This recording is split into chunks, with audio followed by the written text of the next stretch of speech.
Olá pessoal, bom dia. Vamos continuar aqui falando sobre transformada de Laplace, mas agora vamos aplicar em um problema interessante, né, que é a análise de RC, circuito RC série. Então a gente tem esse diagrama aqui. Nós temos uma bateria, né, de força eletromotriz E. Nós temos uma chave que está aberta, uma resistência e uma capacitância. Então, no problema ele indica que o capacitor está descarregado, ou seja, a carga inicial do capacitor é igual a zero.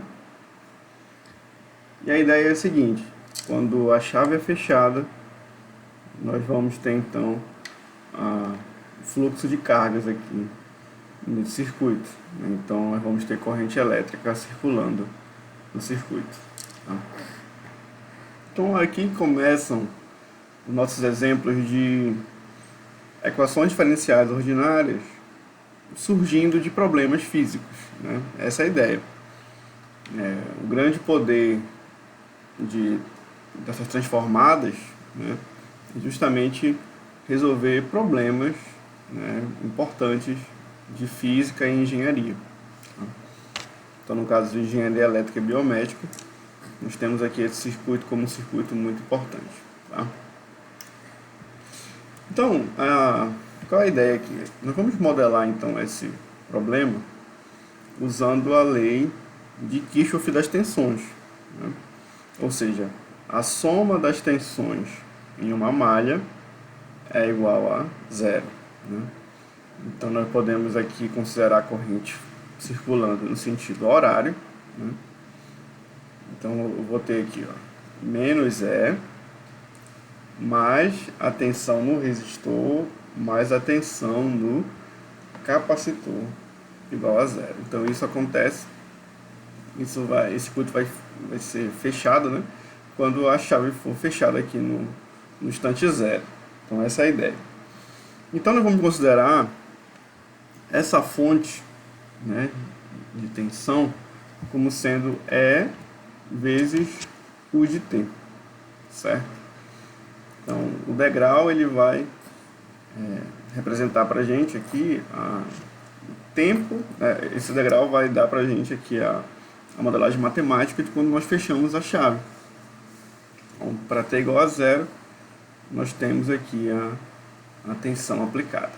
Tá? É claro que esse processo ele não é instantâneo, vai ter um tempo de subida, né, para que de fato essa tensão aqui seja aplicada, mas esse tempo é tão pequeno que não há uma perda significativa, né, na nossa análise, considerando o degrau. Tá?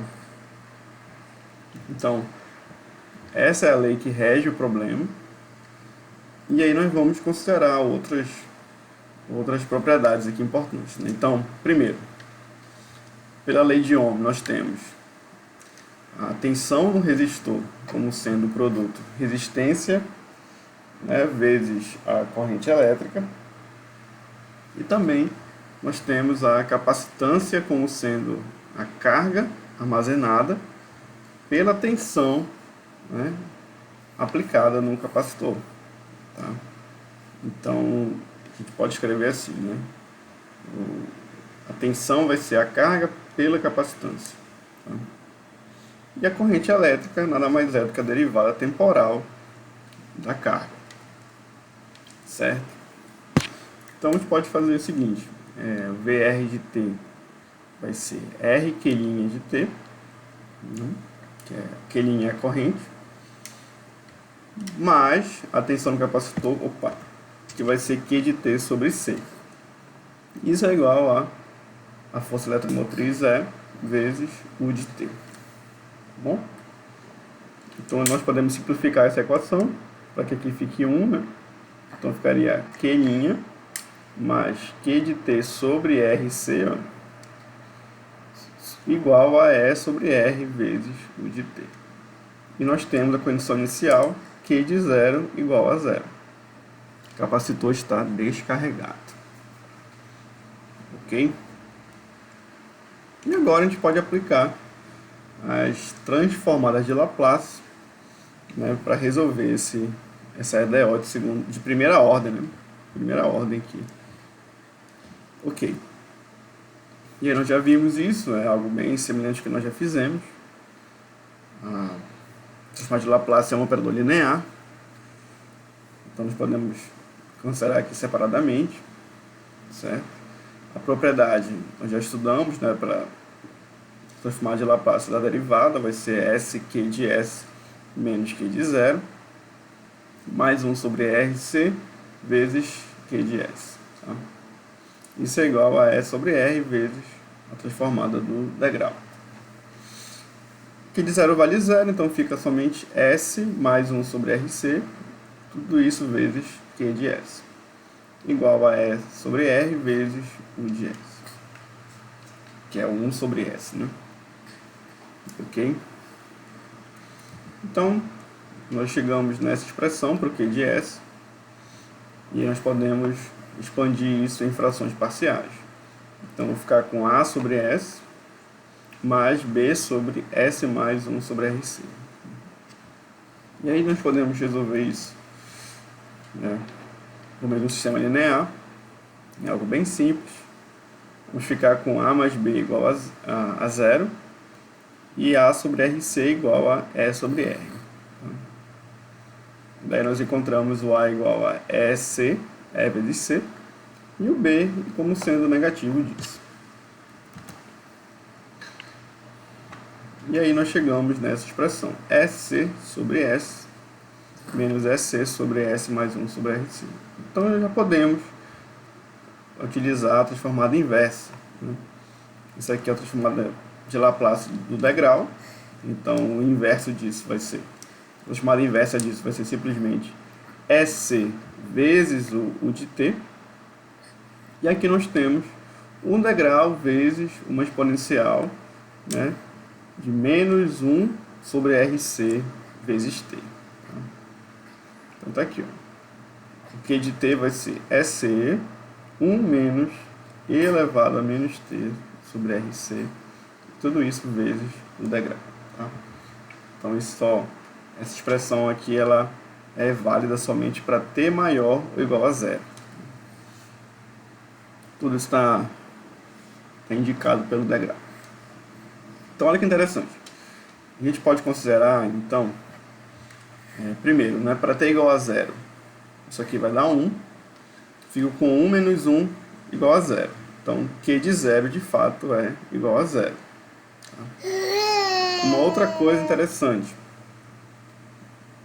Quando nós fazemos a derivada do Q de t, nós vamos encontrar a corrente elétrica. Então, podemos derivar aqui. Isso aqui vai dar 0, né? Derivar de uma constante é 0. E eu vou agora ter a derivada da exponencial. Então, vai ficar menos com menos dá mais. Vai ficar, então, EC vezes a exponencial de menos t sobre RC, né, vezes 1 sobre RC.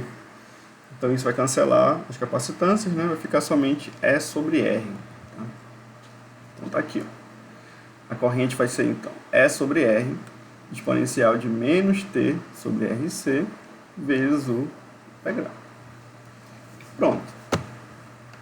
A gente pode, então, calcular a tensão no resistor como sendo o produto R vezes I.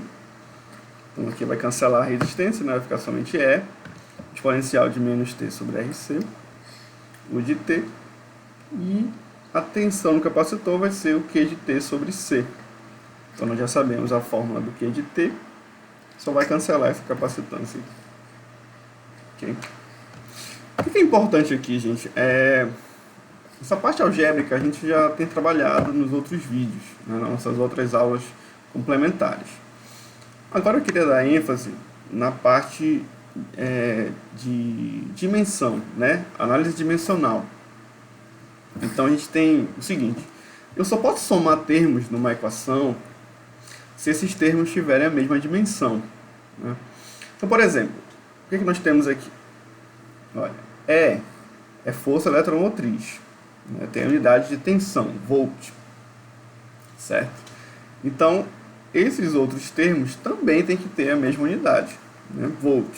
Tudo bem, tensão elétrica, né? Aqui eu tenho R vezes I. Então, olha só. A resistência, então, ela vai ter a unidade volt por ampere, né? Que é o ohm, né? E a capacitância, gente? Capacitância tem a unidade, que é coulomb, né? Carga elétrica, por tensão, volt. Então é coulomb por volt, certo? Isso é o farad, né? Aquele F maiúsculo. Isso tudo que eu estou falando é no sistema internacional. E a corrente elétrica tem a unidade da derivada da carga, derivada temporal. Então, seria simplesmente pegar a unidade da carga e dividir pela unidade do tempo.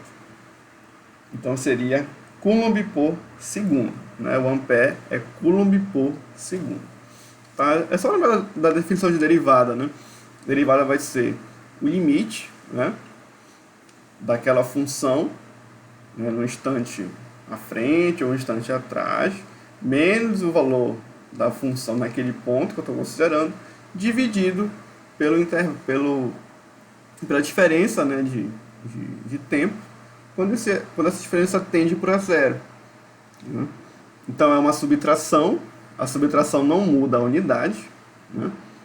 Se eu subtrair duas grandezas da mesma unidade, a resposta vai manter essa unidade. E aí depois eu divido pela unidade do tempo. Tá bom? Então a gente não pode perder de vista. Tá? Ou seja, se a gente pode... Então nós temos aqui, olha, por exemplo, essa equação aqui, que é ampere, corrente elétrica, né? Então isso aqui tem que ser ampere também, certo? Então a gente pode considerar carga elétrica. A carga nós já vimos, já.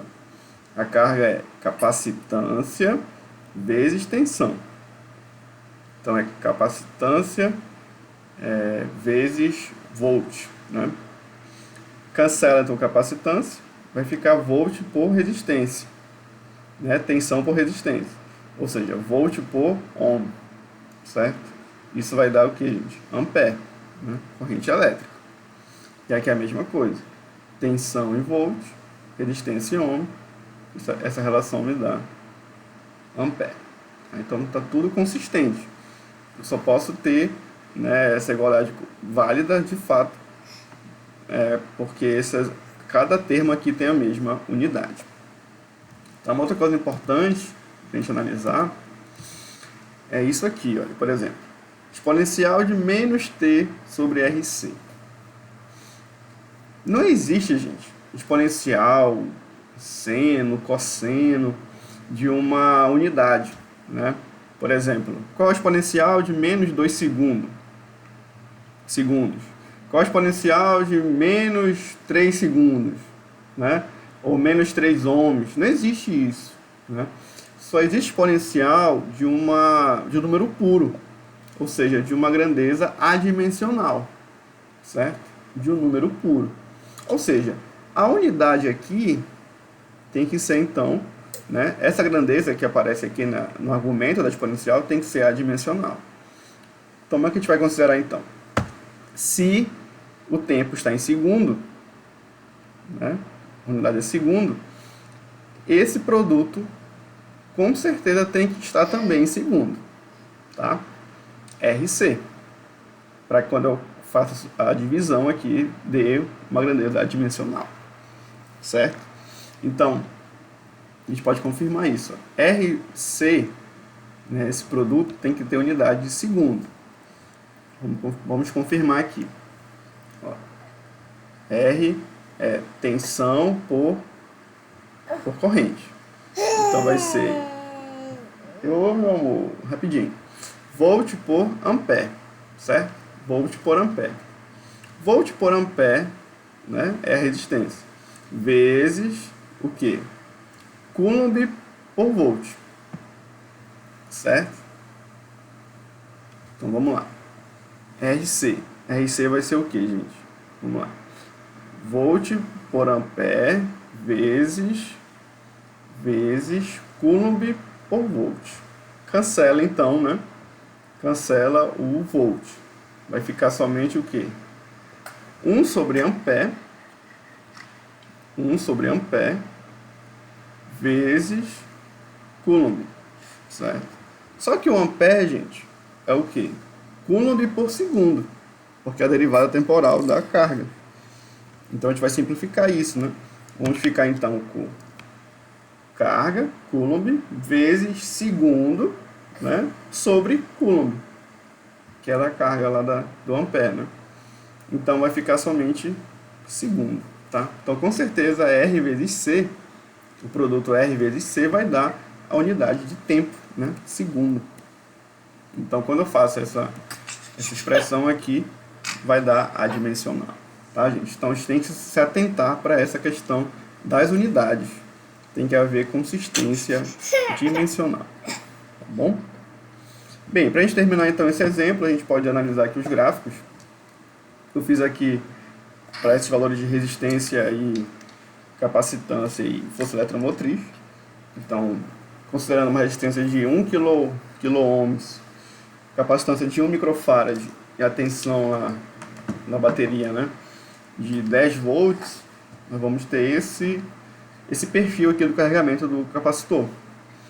Então, nós temos aqui de 0 a 10 milissegundos e nós temos a carga elétrica em microcoulomb. Ok? Um outro parâmetro importante aqui é o tempo necessário para que o argumento aqui na exponencial, gente, seja menos 1. Ou seja, para a constante de tempo, eu tenho essa exponencial como sendo a exponencial de menos 1. Bem, é simples, é só fazer o t igual a RC. Então, esse t igual a RC é o que nós chamamos de constante de tempo. Tá? Então, se a gente for fazer aqui o produto, RC, vai dar, ó, RC vai ser 1 kΩ vezes 1 microfarad. Nós sabemos que esse produto vai dar em segundo, né? Então vai ficar 10 a terceira vezes 10 a menos 6. Fica 10 a menos 3 segundos, que na prática é 1 milissegundo. Então nesse problema nós temos, nesse meu exemplo numérico, né, nós temos a constante de tempo sendo 1 milissegundo. Tá? Então eu fiz aqui o gráfico desse carregamento do capacitor, né, do perfil de carga, considerando 10 constantes de tempo. Tá? Então, para analisar isso numericamente, a gente tem que considerar essa constante de tempo. Tá? Esse ponto é muito importante. A corrente, ela já vai diminuir com o tempo, certo? Okay. Ela não fica negativa em momento algum, ou seja, nós adotamos aqui a corrente elétrica no sentido horário, né? Então isso não vai alterar em nenhum momento aqui nessa análise do carregamento do capacitor, né? E aí nós temos também as tensões. Então, no início do processo, a tensão da fonte, né, vai estar sobre o resistor, né, VR de T aqui, e o capacitor vai estar com a tensão igual a zero. Claro que isso aqui é muito rápido, né, que começa a carregar. E aí, com o tempo, a tensão do resistor vai diminuindo e o capacitor vai aumentando. De modo que a soma dessas tensões, gente, sempre vai ser igual à tensão da fonte, né, que é igual a 10 volts. Tá? A gente pode observar isso lá na equação diferencial. Bem aqui, ó. Se o Q de zero, né, o Q de zero vale zero, então eu fico somente com R Q' de zero igual a E o de zero. Ou seja, a tensão no resistor, no início do processo, vai ser igual à tensão da fonte. Tá? Essa é a ideia. Então já dá para ter uma noção disso, né? Que no início a tensão vai estar sobre o resistor, a tensão da fonte. E essa tensão vai diminuir com o tempo, enquanto que a tensão no capacitor vai aumentar, certo? E quando nós temos o capacitor com a tensão igual à da fonte, nós vamos considerar então o capacitor como estando carregado, certo? Totalmente carregado. E aí a corrente é igual a zero. Quando a corrente é igual a zero, nós temos então a abertura do circuito, né? Não vai ter mais fluxo de cargas, certo? Eu não vou ter mais corrente aqui circulando no circuito, certo? Então seria o momento de nós abrirmos a chave aqui, né? Isso pode ser feito automaticamente, né? Mecanicamente aí, mas a ideia seria que não há necessidade mais de manter essa chave fechada, certo? E aí esse capacitor carregado, ele pode ser usado para alimentar um outro circuito, né? A gente poderia usar aqui uma outra configuração em que eu tivesse somente o resistor ligado em série com a capacitância, né, com o capacitor, e não teria mais uma fonte externa, né? As cargas aqui armazenadas no capacitor poderiam funcionar como agora uma nova fonte, né? Dá para fazer também essa análise. Aí seria já um perfil de descarregamento do capacitor, tá? É muito interessante também. Tá ok? Mas esse exemplo é bem legal para a gente trabalhar a parte de análise dimensional, né? Nós temos que ter cuidado com essa parte. Não podemos simplesmente nos preocupar com a álgebra, mas quando a álgebra é bem feita, a física também está bem organizada e por trás dos panos, digamos assim, né? Usando uma linguagem aqui mais coloquial. Tá ok, gente? Então essa aqui seria a resposta, né, do circuito ao degrau unitário. Claro que aqui eu estou usando não degrau unitário, né, mas eu estou usando o degrau vezes E, certo? Então se eu fizesse E igual a 1 volt, aí eu teria sim de fato a resposta do degrau unitário. Mas esse é o perfil aqui, né, da resposta do circuito de primeira ordem, tá? No nosso próximo vídeo a gente vai trabalhar com o circuito RLC. Então, além do capacitor e do resistor, nós vamos ter também o indutor em série. Tá ok? Por enquanto é isso, gente. Obrigado. Até mais.